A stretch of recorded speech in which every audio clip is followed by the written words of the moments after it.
Thanks for coming in. Thank you for having me. Yeah. First of all, you built this space, which is... Thank you.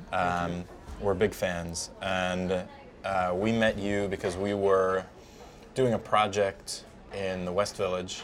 And so Paul's brother-in-law, Dan, just was doing research. And he came across your video.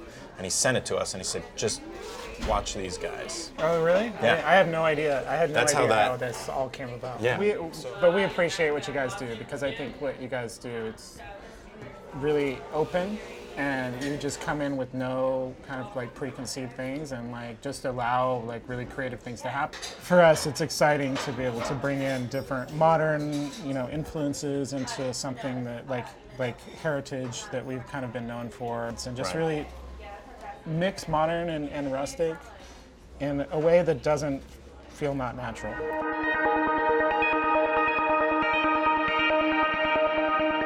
You're from Nevada. I grew up in a really small town in Nevada. Okay. Really small. Okay. So, like 500 people? no, well, it's an hour east of Reno. But I grew up in a really small ranching town. Has a colony and a reservation, and it's in the middle of the desert. I grew up riding my motorcycle to school, dirt bike. And when did you leave that town? I went down to Louisiana and worked as a paramedic. I got an associate's degree in emergency health science, so paramedic. And I just did not like that lifestyle. It was more of an escapism thing. So then I saved up as much as I could and worked like a mad person. And after 6 months after graduating, I took off to Europe for a year. So I came back and I didn't really know what to do with myself. So then I went to... Were you shooting? No photography. No, I have another business, which a photography business, which actually still is very successful today. And we do a lot of art, and we have an agent. We do a lot of different large projects for companies, but then we're having a gallery show in Paris. We sell a lot of fine art, and we also do a lot of advertising and editorial, Time, Fortune, W Magazine, things like that.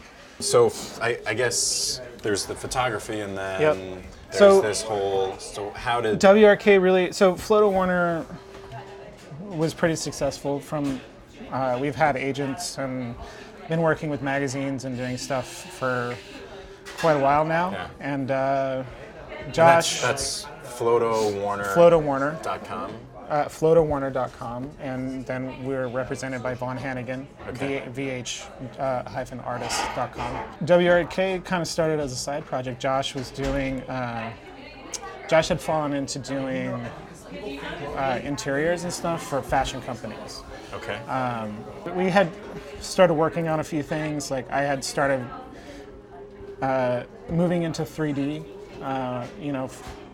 doing sculpture. We had some sculptures. Cass and I had some sculptures that were in the Walker Art Center. I went to Carnegie, and I had started doing some chandeliers and stuff that were getting a lot of press. And Josh quit this job that kind of had become an influential job because he was really on the forefront of like this whole rustic sort of movement. Yeah. Like Ernest Stone was like, when they started, it was like really, early on in that aesthetic. So he quit, and I was like, hey, let's start a side project. Maybe it'll be fun. Right.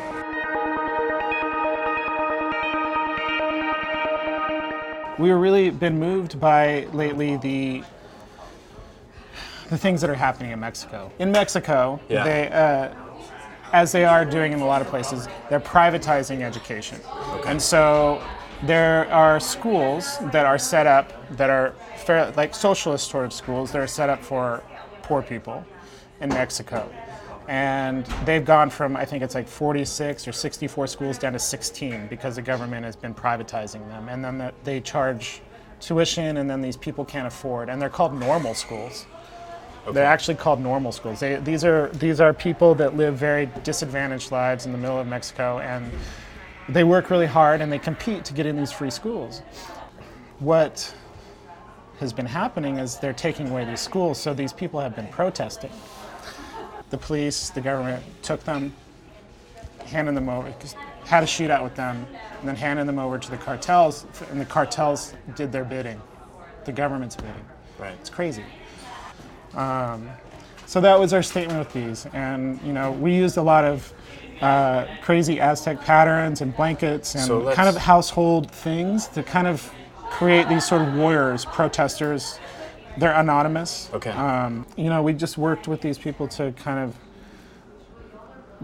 they're protesters. They're protesters. They're sculptures. They're patterned. They're colorful. They're beautiful. It's high. It's low. It's lots of different things. So for us, it's not necessarily that we're saying, something specific about these in each photo. It's more that these are sort of anonymous protesters, the power of anonymity, and highlighting the things that are going on.